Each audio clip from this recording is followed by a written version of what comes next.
Good evening, नमस्कार, राम राम। जैसा कि हमने अपनी पिछली क्लास में सर्वनाम को शुरू किया था, आज उसी विषय को हम आगे बढ़ाएंगे। पिछली क्लास में हमने सर्वनाम के विषय में कुछ जानकारी ली थी, जैसा कि हमने सर्वनाम के अर्थ को जाना था। फिर हमने सर्वनाम के भेदों की बात की थी कि सर्वनाम के भेद कितने होते हैं। सबसे पहले हम थोड़ा सा उसको रिवाइज कर लेते हैं जो हमने पिछली क्लास में किया था। पहले एक नज़र उस पे मार लेते हैं, फिर आगे का जो हमारा आज का विषय रहेगा या आज हम जिस बारे में जानेंगे फिर हम उस पर चर्चा करेंगे। हमने पिछली क्लास में जाना था सर्वनाम का अर्थ, मतलब सर्वनाम मतलब सबका नाम। अगर हम परिभाषा की बात करते हैं सर्वनाम की, तो हम कहते हैं कि जिन शब्दों का प्रयोग संज्ञा के स्थान पे किया जाता है उन्हें हम सर्वनाम कहते हैं। उसके बाद हमने जाना था कि सर्वनाम के प्रकार 6 प्रकार होते हैं, जिसमें पुरुषवाचक सर्वनाम, निश्चयवाचक सर्वनाम, अनिश्चयवाचक सर्वनाम और फिर प्रश्नवाचक सर्वनाम, संबंधवाचक सर्वनाम और निजवाचक सर्वनाम।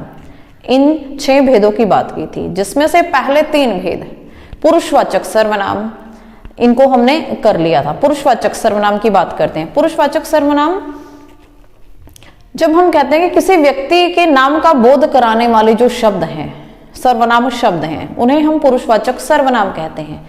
और जो सर्वनाम शब्द है पुरुषवाचक सर्वनाम, इसको भी हमने 3 भागों में बांटा था। या हम कहते हैं पुरुषवाचक सर्वनाम के भी 3 भेद होते हैं। पहला उत्तम पुरुष, दूसरा मध्यम पुरुष और फिर अन्य पुरुष। इनके लिए हमने कुछ सर्वनाम शब्दों को देखा था कि कौन से सर्वनाम शब्द ऐसे हैं जो पुरुषवाचक सर्वनाम का हमें बोध कराते हैं। ऐसे सर्वनाम शब्द जो पुरुषवाचक में आते हैं वो हैं मैं, हम, हमारा, तू, तुम, तुम्हारा, ये, वे, यह, वह आदि। ठीक है। फिर अनिश्चयवाचक सर्वनाम। अनिश्चयवाचक सर्वनाम में जब हम बात करते हैं अनिश्चयवाचक की, तो हम कहते हैं कि जिन सर्वनाम शब्दों से अनिश्चित व्यक्ति, वस्तु आदि का बोध होता है उसे हम अनिश्चयवाचक सर्वनाम कहते हैं। इसके लिए हमने 3 शब्द देखे थे सर्वनाम शब्द, कोई, किसी और कुछ। कोई और किसी शब्द हमने देखा था कि सजीव वस्तु, सजीव के लिए हम प्रयोग करते हैं, और हमने देखा था कि कुछ जो है उसे हम निर्जीव के लिए प्रयोग करते हैं।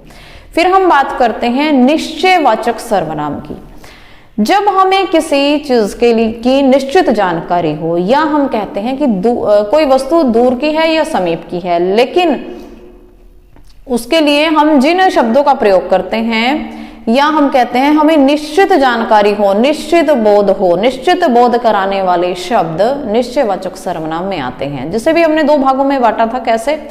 कुछ शब्द ऐसे हैं जो दूर की वस्तु के लिए प्रयोग किए जाते हैं, कुछ शब्दों का प्रयोग हम पास की वस्तुओं के लिए करते हैं, पास की वस्तु, व्यक्ति या कोई घटना, इनके लिए करते हैं। ठीक है। जब हम पास के लिए सर्वनाम शब्दों का प्रयोग करते हैं तो वो होते हैं यह, ये, इन्हें, इनका इत्यादि। और जब हम दूर के लिए सर्वनाम शब्दों का प्रयोग करेंगे, निश्चयवाचक सर्वनाम शब्दों का प्रयोग करते हैं, तो उसमें आते हैं वह, वे, उन्हें और उनका। ठीक है। अब हम अपने इसके बाद ये 3 भेद हमने पिछली क्लास में अच्छे से डिटेल से जाने थे, और आज की क्लास में हम बात करेंगे अपना जो अगला सर्वनाम का भेद आता है, प्रश्नवाचक सर्वनाम और संबंधवाचक सर्वनाम, निजवाचक सर्वनाम। और इसके साथ ही ये सर्वनाम के 6 भेद कंप्लीट हो जाने के बाद आज हम जानेंगे सर्वनाम की संख्या के विषय में भी। आइए शुरू करते हैं हमारा आज का टॉपिक, प्रश्नवाचक सर्वनाम। प्रश्नवाचक, प्रश्न क्या? वो है सर्वनाम शब्द जिनके द्वारा हमें किसी व्यक्ति, वस्तु, कोई घटना, कोई कार्य संबंधी प्रश्न का बोध होता है। वहां हम प्रश्नवाचक सर्वनाम शब्दों का प्रयोग करते हैं। जब हम प्रश्नवाचक सर्वनाम शब्दों का प्रयोग करते हैं तो उसके लिए भी हमारे पास कुछ शब्द होते हैं। अब इन शब्दों में हम कौन कौन से शब्दों को लेते हैं उनकी बात करते हैं। जब हम प्रश्नवाचक सर्वनाम की बात करेंगे तो हम इसमें लेते हैं कौन, किसे, किसके,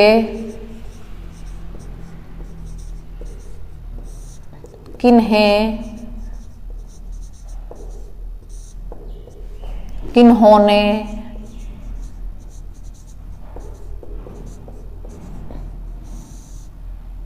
और अंत में हम देखते हैं क्या और कब आदि। ठीक है, ऐसे सर्वनाम शब्द जिनसे हमें प्रश्न का बोध होता है, उन सर्वनाम शब्दों को हम प्रश्नवाचक सर्वनाम कहते हैं। क्योंकि आपको पता है जब हमने कहीं कौन शब्द का प्रयोग किया, वहां कौन है, तो हमें क्या लगा कि प्रश्न पूछा जा रहा है। क्योंकि अगर हम प्रश्न पूछेंगे या हम कहीं कुर्सी पर कौन बैठा है, घर में कौन आया है, इस तरह से प्रश्न का बोध हो रहा है। किसे, यह पुस्तक किसे चाहिए, ठीक है, किसके, राम किसके लिए काम करता है, किन्हें, किन्होंने, क्या, कब, ये सारे ही जो शब्द हैं सर्वनाम शब्द प्रश्नों के लिए किए जाते हैं, या हम कहते हैं इनके द्वारा हम प्रश्न पूछने का कार्य करते हैं।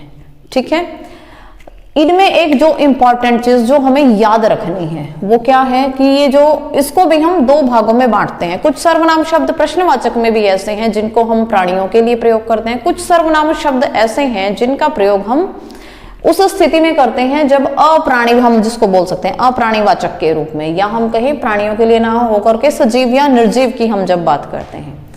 तो जब हम प्राणीवाचक सर्वनाम शब्द, प्रश्नवाचक सर्वनाम शब्दों की बात करेंगे तो हम देखते हैं कि ये सारे कौन, किसे, किसने, किन्होंने और किन्हें, इन सब प्रश्नवाचक सर्वनाम शब्दों का प्रयोग हम करते हैं प्राणीवाचक के लिए। ठीक है, प्राणीवाचक। और ये क्या और कब, देखो थोड़ा सा और इसको डिटेल से जानने की कोशिश करते हैं। जब हमें किसी व्यक्ति के बारे में, कोई सजीव है उसके बारे में कोई बात करनी है तो हमेशा इन्हीं शब्दों का प्रयोग होगा। देखिए हमने कौन का प्रयोग किया, वहां कौन है, तो हमें पता है कौन है, निश्चित सी बात है कि कोई प्राणी ही होगा। ऐसा तो है नहीं हमने किसी वस्तु के लिए ये बोल दिया कि वहां कौन है ना, ना ही हम ये बोलेंगे किसे, मेरा पेन किसने चुराया, किसने के लिए भी हम ऐसे यूज करेंगे किसे। जब हम इन शब्दों का प्रयोग करते हैं कौन, किसे, किसने, किन्हें, किन्होंने, तो सिर्फ प्राणीवाचक के लिए प्रयोग होगा। लेकिन जब हम वस्तु का नाम लेते हैं या हम कहें के लिए, ठीक है, अब मैं जैसे क्या को हम कैसे करेंगे, तुम्हें क्या चाहिए, तो जब मैं पूछ रही हूं तुम्हें क्या चाहिए तो क्या का मतलब क्या है, कोई वस्तु ही चाहिए, है ना। कब, तुम्हें यह वस्तु कब चाहिए, तो यहां भी हमें सीधा सा आंसर आ रहा है कब चाहिए, मतलब किसी वस्तु की ही बात हो रही है, किसी व्यक्ति की बात नहीं हो रही है।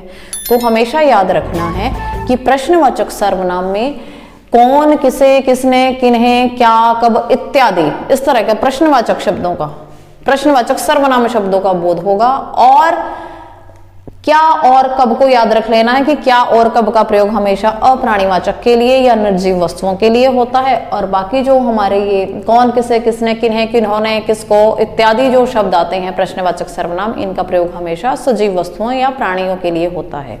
ठीक है, अब नेक्स्ट आता है हमारा संबंधवाचक सर्वनाम। संबंधवाचक सर्वनाम, जैसा कि नाम से ही पता चल रहा है संबंध,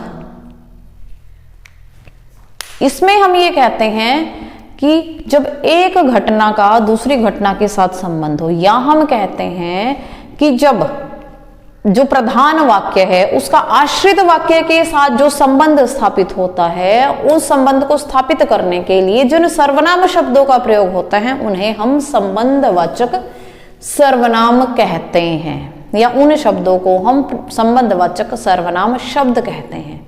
ठीक है, देख लेते हैं कैसे। कुछ शब्द पहले देख लेते हैं, जैसे जो, सो, जिसका, उसका, जेते, तेते। यानी कि इस प्रकार के जो शब्द आते हैं, एक वाक्य का संबंध दूसरे वाक्य से जब जोड़ा जाता है और उसके लिए जिन सर्वनाम शब्दों का प्रयोग किया जाता है उन्हें हम संबंधवाचक सर्वनाम कहते हैं। इसके नाम से ही हमें पता चल रहा है। तो जो और सो, जेते और तेते, जिसका और उसका, जैसे और वैसे, जैसे वैसे,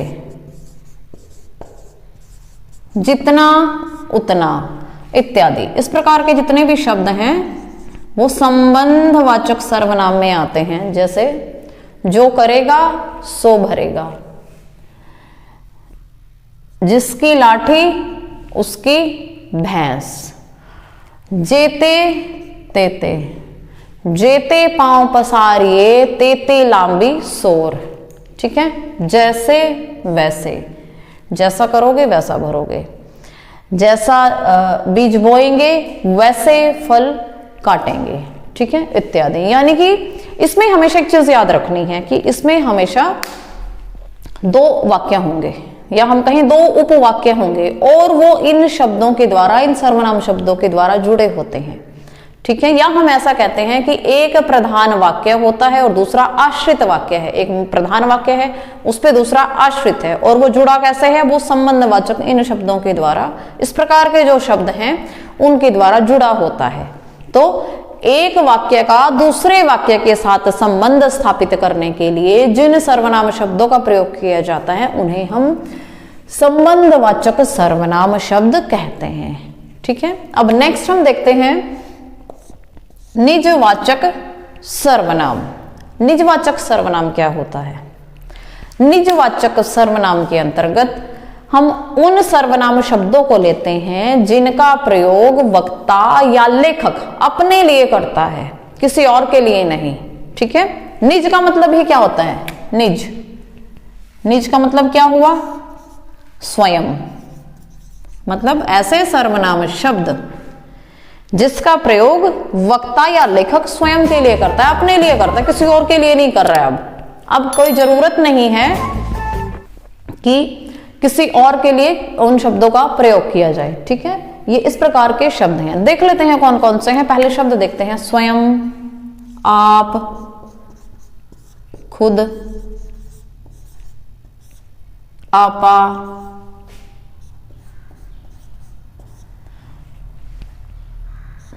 इत्यादि। ठीक है, आदि। ये हैं निजवाचक सर्वनाम के कुछ उदाहरण। जैसे हम स्वयं की बात करते हैं, हमेशा एक बात याद रखनी है, जब हम बात करते हैं स्वयं की, स्वयं, तो स्वयं शब्द ऐसा शब्द है, या हम कहें ये सर्वनाम शब्द का प्रयोग वहां होता है जहां जो वाक्य है उसमें जो कर्ता है, जो उस काम को कर रहा है, उसके लिए उस शब्द का प्रयोग हो, तब हम क्या कहते हैं कि यहाँ पे सर्वनाम शब्द कौन सा है? निजवाचक सर्वनाम है। जैसे स्वयं, हमें अपना कार्य स्वयं करना चाहिए, हमें अपना कार्य स्वयं करना चाहिए। ठीक है, या हम ऐसा कह सकते हैं कि महात्मा गांधी अपना कार्य स्वयं करते थे। महात्मा गांधी अपना कार्य स्वयं करते थे, ये वाक्य है। महात्मा गांधी अपना काम स्वयं करते थे। एक इसमें थोड़ी सी ध्यान देने वाली बात कि देखो, हम अब बात मैं आपको बता रही हूं महात्मा गांधी की, है ना, वक्ता कौन है? मैं हूं। लेकिन अभी हमने कहा कि जो भी बात आएगी निजवाचक, अपने लिए। अब यहां हम एक चीज अच्छे से ध्यान से सोच लेनी है, समझ लेनी है कि यहां बात महात्मा गांधी जी की हो रही है। ठीक है, और महात्मा गांधी जी अपना काम स्वयं करते थे, लेकिन ये मतलब ये जो स्वयं शब्द है ये किसके लिए आएगा? हमेशा कर्ता के लिए आएगा। वाक्य में जो कर्ता होगा उसके लिए स्वयं, निज, अपना, आपा या खुद, जो भी शब्द हमने लिया सर्वनाम शब्द, ये जितने भी सर्वनाम शब्द हमने यहां देखे हैं, ये किसके लिए आएंगे? उस वाक्य में जो कर्ता वो जो बात कही जा रही है उसका जो करने वाला है वो उसके लिए प्रयोग हो, अपने लिए। यानी कि यहाँ जो महात्मा गांधी हैं ये इस वाक्य में काम करने वाले हैं, है ना। इस स्वयं का जो प्रभाव है ये किस पर पड़ रहा है, महात्मा गांधी पर। यानी कि ये जो है इस वाक्य में ये कौन है, महात्मा गांधी ही इस काम को करने वाले हैं, कर्ता हैं इस कार्य के, है ना। तो हमेशा एक चीज याद रखनी है कि जो महात्मा गांधी हैं या जो भी व्यक्ति है जिसके बारे में बात कही जा रही है, जिसकी भी बात हो रही है, वो अपना कार्य स्वयं करते हैं, ठीक है। आप, खुद, आपा इत्यादि जितने भी शब्द हैं, स्वयं, हमें अपना कार्य स्वयं करना चाहिए, है ना। राम अपना काम स्वयं करता है, राम अपने कपड़े स्वयं धोता है। तो इस प्रकार ये कुछ हमने निजवाचक सर्वनाम के विषय में जाना। निजवाचक सर्वनाम और पुरुषवाचक सर्वनाम को थोड़ा सा ध्यान से पढ़ना, क्योंकि इन दोनों में फिर कंफ्यूजन हो जाता है। बस एक चीज याद रखनी है, ये जो स्वयं, आप, खुद, स्वतः, आपा इत्यादि शब्द आएंगे ये उस वाक्य में कर्ता के लिए आते हैं, ठीक है। या जो व्यक्ति उस काम को कर रहा है, जो वक्ता है, लेखक है, या हम कहें जो भी काम को कर रहा है उसके लिए आते हैं। लेकिन पुरुषवाचक सर्वनाम में वो पुरुषवाचक में आते हैं उत्तम पुरुष, मध्यम पुरुष या अन्य पुरुष के लिए। तो थोड़ा सा इनको ध्यान से पढ़ना है। अब इसके बाद हम जो बात करते हैं वो करते हैं सर्वनाम की संख्या की। सर्वनाम की संख्या जो आजकल एग्जाम्स में बहुत आता है। सर्वनाम की संख्या सबसे पहले जानते हैं कितनी होती है, 11। सर्वनाम की संख्या 11 होती है। और कौन कौन से हैं ये भी हमें पता होना चाहिए। थोड़ा सा देख लेते हैं कि सर्वनाम शब्द कौन कौन से हैं। मैं, तुम, आप, यह, वह, जो, सो, कोई, कुछ, कौन और क्या, ये हैं हमारे सर्वनाम शब्द। 11 सर्वनाम शब्द, ठीक है, जो हमें पता होना चाहिए कि संख्या में सर्वनाम कितने हैं। ये भी एग्जाम्स में बहुत आता है। मैं, तुम, आप, यह, वह, जो, सो, कोई, कुछ, कौन और क्या, ठीक है। इस तरह ये हमने कुछ सर्वनाम शब्दों के विषय में जाना, सर्वनामों की संख्या के विषय में जाना, सर्वनाम के भेदों के विषय में जाना। तो इस तरह से आज की क्लास में हमने सर्वनाम के विषय में डिटेल से जानकारी ली और जो हमारा आज का विषय था सर्वनाम, ये पूरा आज हमने कंप्लीट कर लिया, ठीक है। तो आज के लिए इतना ही। Thank you all.